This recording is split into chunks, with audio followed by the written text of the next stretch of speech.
আসসালামু আলাইকুম প্রিয় দর্শক, অন্য মঞ্চের আলাপচারিতায় আপনাদের সকলকে স্বাগত জানাচ্ছি। সুপ্রিয় দর্শক শ্রোতা মণ্ডলী, আপনারা হেডলাইন এবং ব্যানার দেখে নিচে বুঝতে পারছেন যে কি বলছি, যে শপথের পরে কি ঘটবে। আসলে আমি শপথের পরে বিএনপির সাথে কি ঘটবে বা অন্যদের সাথে কি ঘটবে, আওয়ামী লীগের সাথে কি কি ঘটবে, এর মধ্যে ছোট্ট একটা কথা বলেনি। ডাক্তার ইউনূস কিন্তু এখনো দৌড়ঝাঁপের মধ্যে আছেন কোনোভাবে রাষ্ট্রপতি হওয়া যায় কিনা। তবে বিএনপি মনে হয় না রাষ্ট্রপতি করবে। মির্জা ফখরুল ইসলাম আলমগীর সহ আরো 2-3 জন আছেন ওনাদের, ওনাদের যে কেউ একজন হইতে পারে। তবে ডাক্তার ইউনূস দৌড়ঝাঁপ করছেন যে উনি আর যমুনা ছাড়তে চাচ্ছেন না, উনি রাষ্ট্রপতি হয়ে হলে থেকে যেতে চাচ্ছেন। হচ্ছে এখন কথা হচ্ছে বিএনপি ক্ষমতায় আসার পর আসলে কি হবে। বিএনপি ক্ষমতায় আসার পরে আসলে তারেক প্রথমে আগামী 6 মাস চেষ্টা করবে তার পায়ের তলার মাটি শক্ত করতে। যেন পায়ের তলার মাটি শক্ত হতে হবে। এরই মধ্যে এখন দেখতেছেন হয়তো দু এক জায়গায় আওয়ামী লীগের অফিস খুলে দিচ্ছে, বা কেন্দ্রীয় কার্যালয়ের সামনে 4-5 জন আমার রিক্সা শ্রমিক ভাই জাতীয় পতাকা উত্তোলন করে সেলুট দিচ্ছে। কেউ আবার ওই যে লাগিয়ে কি বলে আওয়ামী লীগের দলীয় পতাকা লাগিয়ে সেলুট দিচ্ছে। এগুলা এরকমই চলবে। আওয়ামী লীগের জন্য লাভ একটা হতে পারে যে, যেহেতু সারা বিশ্ব জানে যে গত 17-18 মাস ধরে যা ধরা হয়েছে কারো জামিন হচ্ছে না, সাংবাদিক, পুলিশ, আওয়ামী লীগ নেতাকর্মী কারোই জামিন হচ্ছে না, মৃত্যুর মিছিল জেলে বাড়ছে, সেইটা এবার কমবে। কারণ তারা এখনো যে জামাতি নিয়ন্ত্রিত যেসব আপনার বিচারক আছে এগুলোর বের করে দিয়ে তাদের বিএনপি ঘাসা নতুন বিচারক বসবে, এবং এরপরে হয়তো আস্তে আস্তে কিছু কিছু জামিন হবে, কিছু কিছু, পুরোপুরি না। এত একদিনে এক কলমের কাছে সব জামিন হবে, সব মামলা উঠে যাবে, এইটা যদি আপনারা ভেবে থাকেন তাহলে এই স্বপ্নে বিভোর হয়ে মারা যায়েন না। মামলা যাবে, জামিন হবে, ঢুকবেন, জামিন হবে, ঢুকবেন, জেল গেট থেকে ধরবে, যেটা আগেও দেখেছেন আপনারা, সেম ওভাবেই চলবে। সুবিধার একটা যে কিছু ছেলে জামিন পাবে, কিছু কিছু আওয়ামী লীগ নেতা কর্মী হয়তো আস্তে আস্তে এলাকায় ফিরে যাবে। কারণ হচ্ছে যে বিএনপি শপথ গ্রহণের 2-3 মাসের মাথায় আস্তে করে এখনকার যে মাইথেরির স্পিড এটা কমে যাবে, এলাকায় ফিরবে, থাকবে চুপচাপ। মানে আপনি মিছিল মিটিং করতে পারবেন না, ঠিক আছে খাওয়া দাওয়া করতেছেন, এলাকার চায়ের দোকানে যে এগুলো করতে পারবেন। তার কারণ হচ্ছে যে বিএনপি এই মুহূর্তে আওয়ামী লীগের উপর থেকে নিষেধাজ্ঞা তুলে নেওয়ার কোনো চেষ্টাই করবে না, কারণ ও জানে যে এনসিপি আর জামাত এটা নিয়ে একটা তুলকালাম সৃষ্টি করবে। এবং ওদের আরেক ভয়, যদি ওরা বয়কট করে বা এরা সব প্রকাশ করে দিতে থাকে তাহলে তো সংসদীয় অবস্থা খুবই খারাপ। কারণ ওনারা আবার আপনার এই জুলাই চুনুদ মানে কিনা, না মানে, না মানার সম্ভাবনা সবচেয়ে বেশি হয়তো ওনাদের 31 দফাই করবে। কারণ যে আর ওনাদের নেতারা এখন বলছেন যে এটার ভিতরে ঘুরে ফেলছে, জামাতের প্রপাগান্ডা আছে, না মানতে পারে। এগুলা নিয়ে একটা কেইচানের কারণে উনি 6 মাস টাইম নেবেন যাতে পাড়া দেওয়া যায়। এর ভিতরে হয়তো একটা ব্যবস্থা হয়তো এমনও হইতে পারে, একটা কোর্টের মধ্যে যাইয়া একটা রিট পিটিশন দাখিল হতে পারে হাইকোর্ট বা সুপ্রিম কোর্টে, আওয়ামী লীগের নিষেধাজ্ঞা যেটা ইন্ট্রিম দিয়েছিল সেটা অবৈধ বলে। কোর্ট হয়তো এটা শুনে হয়তো 2-3 মাস 6 মাস পরে কোর্ট হয়তো একটা রায় দিতে পারে যে ঠিক আছে অবৈধ, তার মানে আওয়ামী লীগের ফেরার জায়গা ক্লিয়ার হইল। এরটা তারেক নিজে তুলবে না, এটা কোর্টের দিয়ে সে এটাকে অবৈধ ঘোষণা করে তোলাবে। এরকমই মনে হচ্ছে, গ্যারান্টেড না, মনে হচ্ছে এরকমই যে কোর্ট দিয়া তোলাবে। আবার কারণ হচ্ছে যে এত ভালো মানুষ না, নাও তুলতে পারে। তবে আওয়ামী লীগ ঘরে ফিরতে হবে আস্তে আস্তে, আওয়ামী লীগ ঘরে ফিরতে হবে, নিজেদের শক্তি সামর্থ্য দেখাতে হবে, সবকিছু রেডি করতে হবে যাতে আওয়ামী লীগ একটা আন্দোলন তৈরি করতে পারে। কারণ স্পেস আগামী 6 মাসের ভিতরে সব পার্টি দিবে, এনসিপিও নমনীয় হয়ে যাবে, জামাতও দিবে আস্তে আস্তে, কারণ জামাতের সব তছনছ করবে আগামী 6 মাসের ভিতরে। জামাতও স্পেস দিবে, এনসিপি স্পেস দেওয়া শুরু করবে, বিএনপি তো নিঃস্বার্থে দিবে।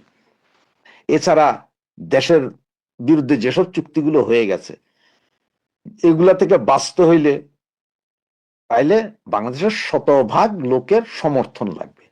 কারণ এমন আছে যে কোনো কোনো চুক্তি বাতিল করতে গেলে যে পরিমাণ অর্থদণ্ড দিতে হবে সেটা দেশের উপর একটা চাপ পড়বে। সেটা তখন চাইবে যে সব দলের সাথে বসে একটু কথা বলে এগুলো করতে পারে যদি বুদ্ধি থাকে, আর না করতে পারলে তো নাই।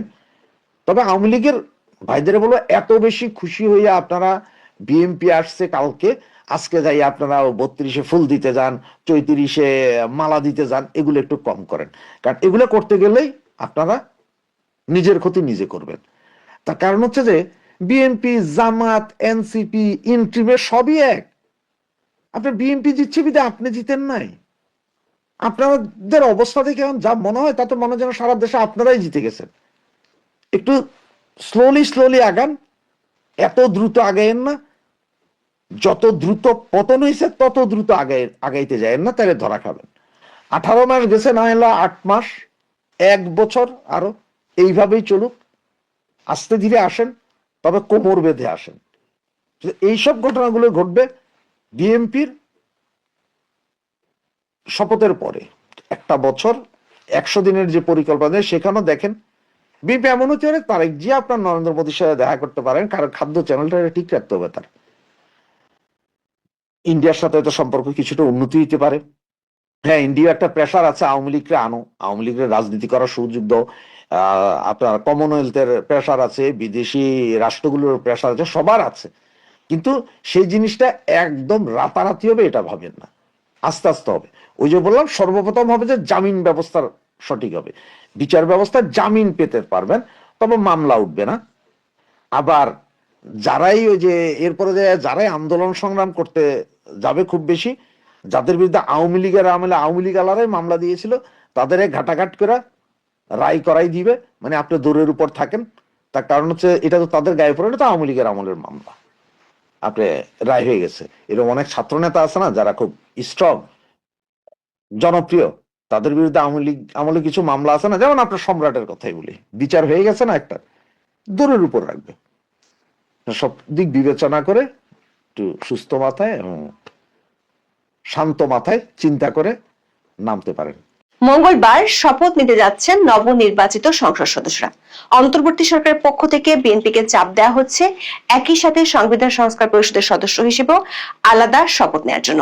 অধ্যাপক ইউনূস এবং আলী রিয়াজ নিজেদের মান রক্ষায় বিএনপির কাছে এমন অনুরোধ করেছেন। তবে বিএনপির শীর্ষস্থানীয় নেতারা বলছেন, জুলাই সনদ নিয়ে আলী রিয়াজ যে দলটির সাথে প্রতারণা করেছেন সেটি আগেই বলা হয়েছে। তাছাড়া ভবিষ্যতে সাংবিধানিক ও আইনগত জটিলতা তৈরি হতে পারে এমন কোন সংকট বিএনপি তৈরি করতে চায় না। সূত্রগুলো বলছে, নতুন সরকার গঠনের পরপরই বাংলাদেশের সুপ্রিম কোর্টের সিনিয়র কয়েকজন আইনজীবী জুলাই সনদের আইনি ভিত্তি নিয়ে কোর্টে চ্যালেঞ্জ করবেন, এমন খবর বিএনপির কাছে এরই মধ্যে আছে। তাছাড়া জুলাই জাতীয় সনদ বাস্তবায়ন আদেশের আইনি ভিত্তি নিয়ে শুরু থেকে বিএনপিরও প্রশ্ন আছে। এজন্য 2/3 বেশি সংখ্যাগরিষ্ঠতা নিয়ে সরকার গঠন করতে যাওয়া বিএনপির সংসদ সদস্যরা মনে করেন বিদ্যমান সংবিধান অনুসরণ করে শুধু সংসদ সদস্যদের শপথ পড়ানো হবে। যেহেতু বর্তমান সংবিধানে সংবিধান সংস্কার পরিষদ বা এ ধরনের কিছু নেই, তাই আলী রিয়াজ যতই সুর করে গান গেয়ে যাক না কেন, বিএনপি তাতে খুব বেশি কর্ণপাত করতে চায় না। কারণ সংসদে বসার আগেই সংবিধান লঙ্ঘনের দায় তারা মাথায় নিতে চান না। সরকার একটি সূত্র বলছে, সংবিধান সংস্কার পরিষদের সদস্য হিসেবে শপথ নেওয়ার জন্য জামাতের জোটের সংসদ সদস্যরা চাপ দিতে পারে, এমনকি শর্ত দিয়ে বেঁকেও বসতে পারে। শেষ মুহূর্তে অন্তর্বর্তী সরকার একটি পক্ষ বিষয়টি নিয়ে জল ঘোলা করতে চায়। তেমনটা হলে পরিস্থিতি সামাল দিতে নাটকীয় কিছু ঘটতে পারে। দুটি না একটি শপথ হবে সেই সিদ্ধান্ত না হওয়ায় সংসদ সচিবালয় সোমবার দুপুর 3টা পর্যন্ত চিঠি পাঠাতে পারেনি। ত্রয়োদশ জাতীয় সংসদ নির্বাচনে নির্বাচিত সদস্যরা মঙ্গলবার সংসদ সদস্য বা এমপি হিসেবে শপথ নেবেন। বিকেলে জাতীয় সংসদের দক্ষিণ প্লাজায় এই শপথ অনুষ্ঠিত হবে। এজন্য সংসদ সচিবালয় প্রস্তুতি নিচ্ছে। অন্তর্বর্তী সরকার চায় একই সঙ্গে নতুন সংসদ সদস্যরা সংবিধান সংস্কার পরিষদের সদস্য হিসেবেও আলাদা শপথ দিবেন। সংসদ সদস্যরা শপথ নেওয়ার পর শপথ বইয়ে সই করেন। শপথ নেওয়ার নির্ধারিত ফর্ম আছে, এগুলো আসন ওয়ারি প্রস্তুত করা হচ্ছে। এছাড়া জুলাই সনদ বাস্তবায়ন আদেশের তফসিলে আছে সংবিধান সংস্কার পরিষদের সদস্যদের শপথ নেওয়ার ফর্ম। সেটি অনুসারে সংসদ সদস্যরা দ্বিতীয় শপথ নেবেন এমন প্রস্তুতি নেওয়া হচ্ছে। সংসদ সচিবালয়ের একাধিক সূত্রে জানা গেছে, বর্তমান যে অবকাঠামোগত অবস্থা তাতে 297 জন এমপিকে একসাথে শপথ পড়ানো নাও হতে পারে। প্রথমে বিএনপি সংসদ সদস্য এবং পরের ধাপে বাকিদের শপথ পড়ানো হতে পারে। নির্বাচনের ফলাফল ঘোষণার পর নিজ থেকে প্রেস কনফারেন্স ডেকে প্রধান উপদেষ্টার বিশেষ সহকারী আলী রিয়াজ দাবি করেন, জুলাই সনদ বাস্তবায়ন প্রশ্নে বেশিরভাগ ভোটার সম্মতি দেয় নির্বাচিত সংসদ সদস্যদের দুটি শপথ নিতে হবে। তিনি বলেছেন, জুলাই জাতীয় সনদ বাস্তবায়ন সংবিধান সংস্কার আদেশ 2025-এ বলা হয়েছিল জাতীয় সংসদের নির্বাচিত সদস্যদের দ্বারাই সংবিধান সংস্কার পরিষদ গঠিত হবে এবং জাতীয় সংসদের নির্বাচিত সদস্যরা দুটো শপথ গ্রহণ করবেন। একটি হচ্ছে জাতীয় সংসদের সদস্য হিসেবে এবং আরেকটি হচ্ছে সংবিধান সংস্কার পরিষদের সদস্য হিসেবে। সংসদ সচিবালয় সূত্রে জানা গেছে, সরকার ইচ্ছা পূরণ করতে নির্বাচিতদের দুটি শপথের বিষয়ে প্রস্তুতিও নিচ্ছে জাতীয় সংসদ সচিবালয়। কিন্তু শেষ পর্যন্ত মঙ্গলবার দুটি শপথ হবে কিনা বা জুলাই জাতীয় সনদের সংবিধান সম্পর্কিত সংস্কার প্রস্তাবগুলোর বাস্তবায়নে এখনই সংবিধান সংস্কার পরিষদ গঠন করা হবে কিনা তা নিয়ে কিছুটা সংশয় আছে। সংসদ সচিবালয় সূত্রে জানা গেছে, তারা দুটি শপথের চিঠির ড্রাফট বা খসড়া তৈরি করে রেখেছেন, কিন্তু এখনো সংসদ সদস্যদের কাছে পাঠাননি। সরকারের গ্রিন সিগন্যালের অপেক্ষায় আছেন তারা। সরকার থেকে বার্তা পাওয়ার পরেই তারা চিঠি পাঠাবেন। সরকার একাধিক সূত্র বলছে, অধ্যাপক ইউনূস এবং আলী রিয়াজ বিএনপির শীর্ষ নেতৃবৃন্দকে অনুরোধ করেছেন দুটি শপথ নেয়ার জন্য, কিন্তু বিএনপি নীতি নির্ধারক এখনো এ বিষয়ে কোনো সিদ্ধান্ত জানায়নি। বিএনপি থেকে নির্বাচিত ৩ জন সংসদ সদস্য এবং দলটির শীর্ষস্থানীয় কয়েকজন নেতা বলেছেন, মঙ্গলবার দলটি থেকে নির্বাচিত ২০৯ জন এবং তাদের মিত্র দলের ৩ জন সংসদ সদস্য হিসেবে শপথ নেওয়ার পর সংবিধান সংস্কার পরিষদের সদস্য হিসেবে শপথ নাও নিতে পারেন। শেষ পর্যন্ত এমনটা হলে সংবিধান সংস্কার পরিষদ গঠনের বিষয়টি ঝুলে যেতে পারে। কারণ জুলাই জাতীয় সনদ বাস্তবায়ন আদেশের আইনি ভিত্তি নিয়ে শুরু থেকে বিএনপির প্রশ্ন আছে। বিএনপির একাধিক সূত্র বলছে, দলটির কাছে খবর আছে জুলাই সনদ ও বাস্তবায়ন প্রক্রিয়া এবং গণভোট নিয়ে খুব শিগগিরই উচ্চ আদালতে রিট করতে পারেন কয়েকজন সিনিয়র আইনজীবী। সেটি হলে আইনগত জটিলতায় পড়ে যেতে পারে নতুন সংসদ। এই জটিলতা এড়াতে বিএনপি সংবিধান সংস্কার পরিষদ সদস্যদের শপথ নিয়ে কিছুদিন অপেক্ষা করতে চায়। বিএনপির সিনিয়র নেতারা বলছেন, শেষ পর্যন্ত জুলাই সনদ স্বাক্ষরে যেভাবে বাধ্য করা হয়েছিল সেটি ছিল প্রতারণা। ঐক্যমত্য কমিশনের বৈঠকে বলা হয়েছিল, যেসব বিষয়ে নোট অফ ডিসেন্ট আছে সেগুলো জুলাই সনদে উল্লেখ থাকবে এবং যে দল ক্ষমতায় যাবে তারা সেগুলো বাস্তবায়ন করতে না চাইলেও পারবে। বিএনপি নেতাদের অভিযোগ, শেষ পর্যন্ত আলী রিয়াজ এক ধরনের ব্ল্যাকমেল করে জুলাই সনদে স্বাক্ষর নিয়েছে। রাজনৈতিক দলগুলোর সঙ্গে জাতীয় ঐক্যমত্য কমিশনের আলোচনার মাধ্যমে বিভিন্ন খাতে ৮৪টি সংস্কার প্রস্তাব নিয়ে ঐক্যমত্য ও সিদ্ধান্ত হয়েছিল। সেগুলো নিয়ে তৈরি করা হয় জুলাই জাতীয় সনদ। এর মধ্যে ৪৮টি প্রস্তাব সংবিধান সম্পর্কিত, এগুলো বাস্তবায়নে গণভোট হয়েছে। সংবিধান সম্পর্কিত প্রস্তাবগুলো বাস্তবায়নের ৩টি স্তর, ইতিমধ্যে ২টি স্তর পার হয়েছে। প্রথমত, আইনি ভিত্তি দিতে গত বছরের ১৩ নভেম্বর জুলাই জাতীয় সনদ সংবিধান সংস্কার বাস্তবায়ন আদেশ জারি করেন রাষ্ট্রপতি। বাস্তবায়নের দ্বিতীয় স্তরে গত ১২ ফেব্রুয়ারি গণভোট হয়েছে। এতে হ্যাঁ জয়ী হয় তৃতীয় স্তর শুরু হওয়ার কথা। এই স্তরে জুলাই সনদের সংবিধান সম্পর্কিত প্রস্তাবগুলো বাস্তবায়নে সংসদ সদস্যদের সমন্বয়ে সংবিধান সংস্কার পরিষদ গঠনের কথা বলা আছে আদেশে। প্রধানমন্ত্রীর একচ্ছত্র ক্ষমতা কিছুটা কমানো, কিছু নিয়োগে রাষ্ট্রপতির ক্ষমতা বাড়ানো, আইনসভা দ্বিকক্ষ বিশিষ্ট করা, সাংবিধানিক প্রতিষ্ঠানের নিয়োগের পদ্ধতি সরাসরি সংবিধানে যুক্ত করার মতো বেশ কিছু গুরুত্বপূর্ণ সংস্কার প্রস্তাব আছে জুলাই সনদে। এর মধ্যে উচ্চকক্ষের গঠন পদ্ধতি সহ কিছু গুরুত্বপূর্ণ প্রস্তাবে নোট অফ ডিসেন্ট বা ভিন্ন মত দিয়েছিল বিএনপি। দলটি তাদের নির্বাচনী ইশতেহারে নিজেদের সাংবিধানিক সংস্কারের প্রস্তাবগুলো রেখেছিল। জুলাই জাতীয় সনদ বাস্তবায়ন আদেশে বলা হয়েছে, সংসদ নির্বাচনের ফল ঘোষণার ৩০ পঞ্জিকা দিবসের মধ্যে যে পদ্ধতিতে সংসদের প্রথম অধিবেশন আহ্বান করা হবে, একই পদ্ধতিতে পরিষদের প্রথম সভা আহ্বান করা হবে। সংস্কার পরিষদের প্রথম অধিবেশনের প্রথম বৈঠকে পরিষদের সদস্যরা সভাপ্রধান ও উপসভাপ্রধান নির্বাচন করবেন। সংবিধান সংস্কার পরিষদ প্রথম অধিবেশন শুরুর তারিখ থেকে ১৮০ কার্য দিবসের মধ্যে জুলাই জাতীয় সনদ এবং গণভোটের ফলাফল অনুসারে সংবিধান সংস্কার সম্পন্ন করবে এবং তা করার পর পরিষদের কার্যক্রম শেষ হবে। তবে এই সময়ের মধ্যে সংবিধান সংস্কার সম্পন্ন না হলে কি হবে তা আদেশে উল্লেখ নেই। কিন্তু ২/৩ বেশি সংখ্যাগরিষ্ঠতা নিয়ে সরকার গঠন করতে যাওয়া বিএনপির শীর্ষ নেতারা মনে করছেন, বিদ্যমান সংবিধানে যা আছে সেটা অনুসরণ করাই যৌক্তিক হবে। বিদ্যমান সংবিধানে শুধু সংসদ সদস্যদের শপথের কথা বলা আছে। সংবিধান সংস্কার পরিষদ বা এ ধরনের কিছু নেই। যদি সংবিধানে কখনো এটি ধারণ করা হয়, তখন এরকম শপথের বিষয়টি আসবে। দলগুলোর সঙ্গে সাবেক জাতীয় ঐক্যমত্য কমিশনের আলোচনায় এ ধরনের একটি পরিষদ গঠনের বিষয়টি এসেছিল। তখন বিশেষ করে জামাত ইসলামী ও এনসিপির পক্ষ থেকে বলা হয়েছিল, সংবিধান সম্পর্কিত যেসব সংস্কার প্রস্তাব জুলাই সনদে আছে সেগুলো বাস্তবায়ন হলে সংবিধানের মৌলিক কাঠামোয় বড় পরিবর্তন আসবে। নিয়মিত সংসদ সংবিধানের মৌলিক কাঠামোয় পরিবর্তন আনতে পারে কিনা তা নিয়ে প্রশ্ন ওঠার সুযোগ আছে। এভাবে সংবিধান সংশোধন করা হলে পরে এটি আদালতে চ্যালেঞ্জ হতে পারে। কিন্তু যদি আগামী সংসদকে সংবিধান সংস্কারের বিশেষ ক্ষমতা দেওয়া হয় তাহলে চ্যালেঞ্জ করার সুযোগ থাকবে না। তবে ওই আলোচনায় বিএনপি এ ধরনের পরিষদ গঠনের প্রয়োজন নেই এমন মত দিয়েছিল। এছাড়া সনদ বাস্তবায়নের অধ্যাদেশ নয়, একটি আদেশ জারির প্রস্তাব দিয়েছিল জামায়াতে ইসলামী ও এনসিপি সহ কয়েকটি দল। অন্যদিকে বিএনপি এর বিপক্ষে ছিল। তারা বলেছিল এ ধরনের আদেশ জারির কোনো সুযোগ নেই। পরে এসব বিষয়ে নিজেদের পছন্দসই বিশেষজ্ঞদের মত নিয়েছিল জাতীয় ঐকমত্য কমিশন। শেষ পর্যন্ত গত বছরের 13ই নভেম্বর রাষ্ট্রপতি জুলাই সনদ আদেশ জারি করেন। সেখানে সংবিধান সংস্কার পরিষদ গঠনের বিষয়টি রাখা হয়। 13ই নভেম্বর এই আদেশ জারির পর তাৎক্ষণিক প্রতিক্রিয়ায় বিএনপির স্থায়ী কমিটির সদস্য সালাউদ্দিন আহমেদ সাংবাদিকদের বলেছিলেন, সংবিধান সংস্কার পরিষদ নামে একটি নতুন আইডিয়া, একটা পরিষদ গঠনের কথা আদেশে বলা হয়েছে। তিনি সেদিন আরো বলেছেন, রাষ্ট্রপতি এই আদেশ জারি করেছেন, রাষ্ট্রপতির অধ্যাদেশ জারির ক্ষমতা আছে, সংবিধান মোতাবেক আদেশ জারির ক্ষমতা নেই। এ কারণে বিএনপি এখন নতুন করে ভবিষ্যতের জন্য কোনো ধরনের আইনি সংকট তৈরি করতে চায় না। তবে সরকার একটি পক্ষ চেষ্টা করছে বিষয়টির জন্য জামাত ও এনসিপি কে দিয়ে বিএনপি কে চাপ দিতে।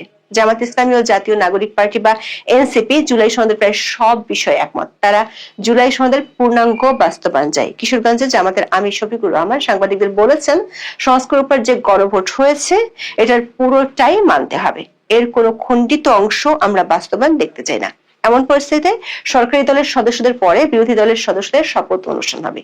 সেক্ষেত্রে নাটকীয় কিছু ঘটতে পারে যদি না জামাত ও বিএনপির মধ্যে সমঝোতা না হয়, যে কারণে দুপুর 3টা পর্যন্ত গ্রিন সিগন্যাল পায়নি সংসদ সচিবালয়। তাই তারা দুটি নাকি একটি শপথের চিঠি পাঠাবে সেই সিদ্ধান্ত নিতে পারছে না।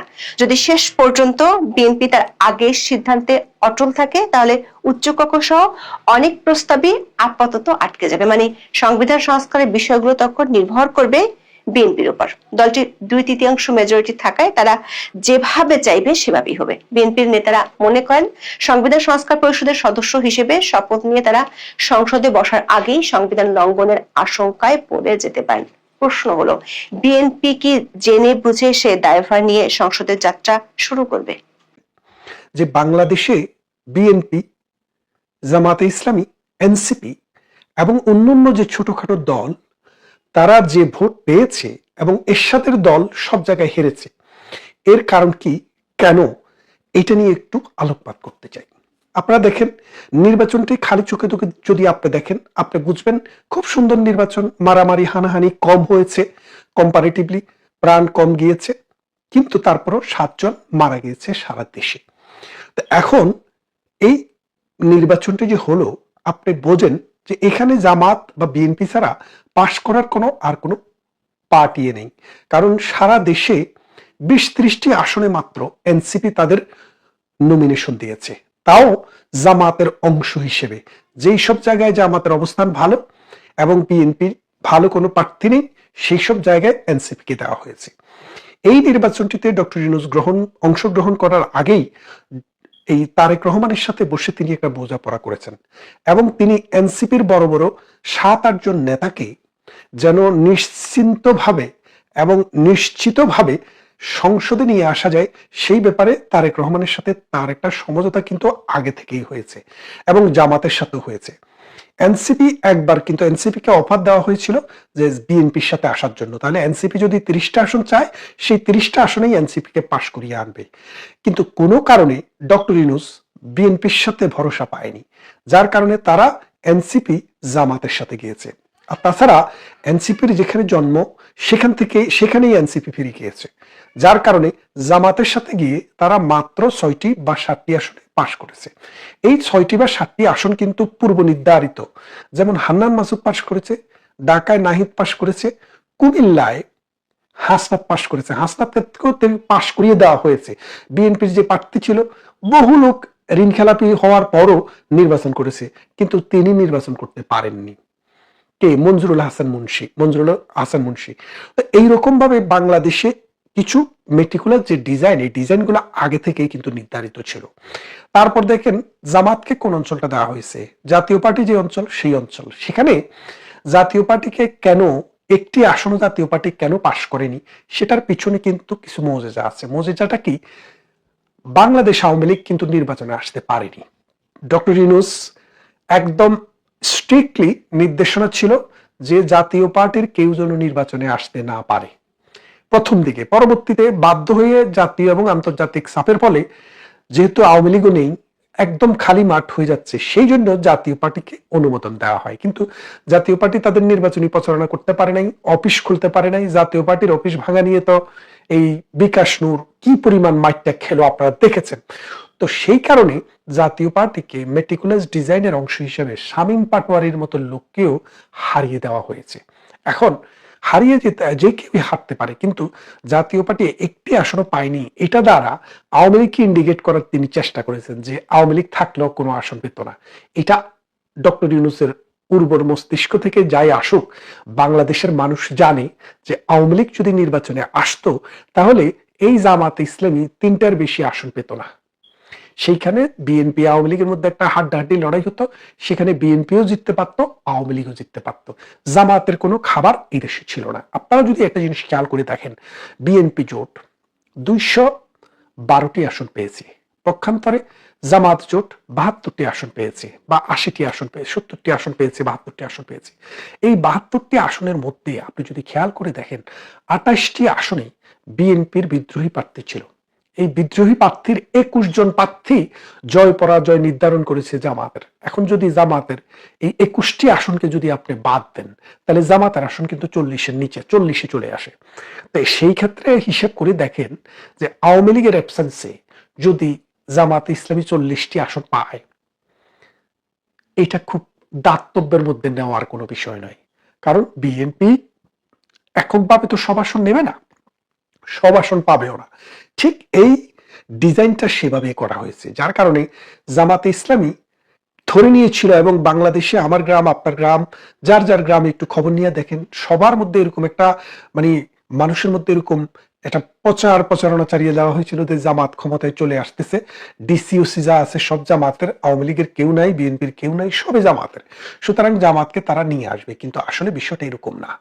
মেটিকুলাস যে ডিজাইনটা ছিল প্রথম দিকে, ডক্টর ইউনূসের ডিজাইন ছিল এনসিপি এবং জামাতে ইসলামীকে ক্ষমতায় নিয়ে আসা, নিয়ে এসে হা না ভোটের ভিত্তিতে আপনি ওই বাংলাদেশের কনস্টিটিউশনটা বদলিয়ে ফেলা, বাংলাদেশকে পাকিস্তানমুখী করে দেওয়া, বাংলাদেশের স্বাধীনতা যুদ্ধকে কবর রচনা করে দেওয়া, এবং নতুনভাবে এই রাজাকারী, আলবদরি এবং মৌলবাদী, জঙ্গিবাদী একটা রাষ্ট্রের দিকে বাংলাদেশের টিকিট করে দেওয়ার খেয়ালটা ডক্টর ইউনূসের ছিল। কিন্তু শেষের দিকে এসে সেনাবাহিনী এটাতে বাদ সেধেছে। সেনাবাহিনী বলেছে যে আমরা এসব কিছু মেনে নেব না, এবং আমরা জামাতকে কোনোভাবেই ক্ষমতায় আসতে দেব না। কেন দেব না? জামাত বাংলাদেশের মানুষ জামাত করে যে পরিমাণ, সেটা খুবই নগণ্য। আপনি যদি জামাত মানে ডক্টর ইউনূস যদি জোর করে জামাতকে মানুষের গাড়ি চাপিয়ে দেয়, এই দেশ, এই সমাজ, এই রাষ্ট্র ধ্বংস হয়ে যাবে। এই দেশে যুদ্ধ অনিবার্য হয়ে উঠবে, গৃহযুদ্ধ শুরু হবে। 71 এবং 24 নিয়ে যে দ্বন্দ্ব হবে, সেই দ্বন্দ্বে রক্তের বন্যা বাংলাদেশে বয়ে যাবে। তখন আর্মি, পুলিশ এবং বিডিআর, যেটাকে বিজিবি বলে, বিজিবি কখনো এটাকে মেনে নেয়নি। না নেওয়ার ফলে এটা শুরু হয়েছে ঠিক হাদির হত্যার বিচার চেয়ে যেদিন তারা একটি আন্দোলনের ডাক দিয়েছিল, ঢাকায় যমুনা ঘেরাওয়ের ডাক দিয়েছিল।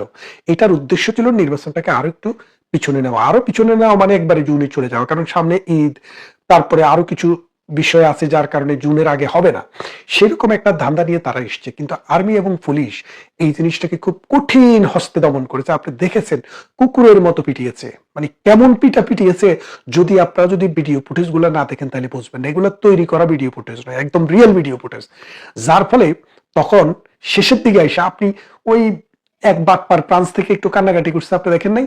কেন কান্নাকাটি করছে? কারণ নির্বাচনের 2 দিন আগে তিনি খবর পেয়ে গেছেন যে আর্মি, বিডিআর, পুলিশ, আনসার যারা আছে, তারা ওই ডক্টর ইউনূসের যে মেটিকুলাস ডিজাইন, জামাতকে এবং এনসিপিকে ক্ষমতায় নিয়ে আসার যে ফর্মুলা, এই ফর্মুলার থেকে তারা অ্যাকসেপ্ট করেনি। যার কারণে মাঠটা দখল করার সুযোগ তাদেরকে দেয়নি। মাঠটা দখল মানে জামাতের ইচ্ছা ছিল বিভিন্ন কেন্দ্র দখল করবে, কেন্দ্র দখল করে সেখানে তারা অরাজকতা তৈরি করবে এবং নির্বাচনকে ম্যানিপুলেট করে ক্ষমতায় আসবে, বিএনপিকে পাশে বসিয়ে দিবে। আর বিএনপিকে পাশে বসিয়ে দেওয়ার তাদের যে এই সাহস, এর জন্যই কিন্তু তারা এনসিপিকে, তাদের সন্ত্রাসীদেরকে তাদের সাথে রেখেছে। এই সন্ত্রাসীদেরকে কোনোভাবেই আর্মি এবং বিডিআর ঢুকতে দেয়নি। এবং খেয়াল করে দেখেন বিভিন্ন জায়গায় আর্মি ধরে জাতীয় সঙ্গীত গাইতে বাধ্য করেছে। কেন বাধ্য করেছে? যে তোরা তো পাকিস্তানের সন্তান, তোরা তো বাংলাদেশের সন্তান না, তোরা স্বপ্নে দেখিস পাকিস্তান, তোরা ৭১ বিরোধী শক্তি, তোরা ৭১-এর পরাজিত শক্তি। সেই জন্য আর্মিরা তাদেরকে দিয়ে জাতীয় সঙ্গীত গাইয়েছে। তাহলে খেয়াল করে দেখেন যে আর্মিরা যখনই এই মোটটা নিল তখন ডক্টর ইউনূস সুর বদল করলেন। ডক্টর ইউনূস সুর বদল করে বললেন যে ঠিক আছে, অন্ততপক্ষে নির্বাচনে ভোটটাকে একটু বাড়িয়ে দেখতে হবে। আপনারা দেখেন যত রাজনৈতিক বিশ্লেষক, বিদেশি সাংবাদিক, দেশি সাংবাদিক যারাই ঢাকায় নির্বাচন পর্যবেক্ষণ করেছে তাদের কাছ থেকে আপনি একটু খবর নিয়ে দেখেন, টেলিভিশনগুলো দেখেন, রেডিও দেখেন এবং ভিডিওগুলো অনলাইন মিডিয়াতে দেখেন, ঢাকাতে কোনো আসনেই 30 থেকে 35-এর উপরে ভোটার উপস্থিতি ছিল না। তাহলে আপনি যে এখন 60 ভাগ ভোটার উপস্থিতি দেখাচ্ছেন, 30 থেকে 35 ভাগের উপরে আপনার ভোটার উপস্থিতি ঢাকায় ছিল না। আপনি বৃহত্তর ফরিদপুরে যান, গোপালগঞ্জে যান, শেখ হাসিনার আসনে 1 লাখ ভোট টোটাল কাস্ট হয়েছে দেখানো হয়েছে, অথচ শেখ হাসিনার যেখানে ভোট কেন্দ্র, শেখ হাসিনার অঞ্চল গোপালগঞ্জ, টুঙ্গিপাড়া, সেখানে 2% ভোটও কাস্ট হয় নাই। আমরা দেখেছি যে ভোটের জন্য যাদেরকে প্রিসাইডিং অফিসার এবং পোলিং এজেন্ট নিয়োগ দেওয়া হয়েছে তারা ঘুমিয়ে পড়েছে, কারণ মানুষ কেউ আসে না। তারপরে 1 লাখ ভোট সেখানে কাস্টিং দেখানো হয়েছে। খুলনা 1, খুলনা 2, খুলনা 3 যে ওইসব অঞ্চলে ভোটার পার্সেন্টেজ 10 থেকে 15%-এরও নিচে ছিল। কিভাবে হলো? তাহলে আপনাদেরকে যে এই ফুলিয়ে পাপিয়ে 50 থেকে 60 ভাগ দেখানো হলো, কেন দেখানো হলো? এই ভোটটা এত পড়েনি, তারপরেও কেন ভোটের পার্সেন্টেজ এত বেশি করে দেখানো হলো? কেন্দ্র থেকে কিন্তু ভোটের ফলাফল ঘোষণা করা হয়নি, ভোটের ফলাফল কিন্তু বাইরে ঝুলিয়ে দেওয়া হয়েছে। এরকম নানান কারণ আছে যে এই নির্বাচনটাকে ডিসপিউট করার মতো। তবে আমরা নির্বাচনটি হয়ে গেছে, একটা দেশ অন্তত রাহুমুক্ত হচ্ছে এখন। যদি বিএনপি নির্বাচিত হিসেবে যদি ক্ষমতা গ্রহণ করে, অন্তত দেশে আইন, বিচার এবং শাসন অন্তত একটা লাইনে আসার একটা আশা থাকে। কারণ বিএনপি আগেও রাষ্ট্র পরিচালনা করছে, খাবে, দাবে, মারবে, মরবে, সেটা একটা আলাদা বিষয়। কিন্তু বাংলাদেশ নামে যে রাষ্ট্র, এই রাষ্ট্রে বিশ্বাস করেই কিন্তু তারা রাষ্ট্র পরিচালনা করেছে এবং করবে। কিন্তু এই ডক্টর ইউনূস এবং আসিফ নজরুল গং, ৭১-এর পরাজিত শক্তিরা, তারা কিন্তু এই বাংলাদেশে বিশ্বাস করে না, এই বাংলাদেশের যে গতি সেটাতে বিশ্বাস করেনি, যার কারণে তারা এটাকে ভিন্ন পথে পরিচালিত করতে চেয়েছে। আমাদের কথা হচ্ছে এই নির্বাচনের পর এখন যদি একটা গভর্নমেন্ট আসে, একটা যদি সত্যিকারের একটা যদি মানে গণতন্ত্র হোক বা সমাজতন্ত্র হোক আর রাজতন্ত্র হোক, যেটাই হোক, কিন্তু রাজনীতিবিদ দ্বারা একটা সরকার গঠিত হতে হবে। কেন বলছি রাজনীতিবিদ দ্বারা? দেখেন, স্কুল বললে মানে সেখানে টিচার আছে, মসজিদ বললে সেখানে একজন ইমাম আছে, আর হাফিজখানা বললে একজন হাফেজ আছে। ঠিক তেমনি রাজনীতি, রাষ্ট্র বললে রাজনীতিবিদ থাকবে, কারণ রাষ্ট্র হচ্ছে রাজনৈতিক প্রতিষ্ঠান।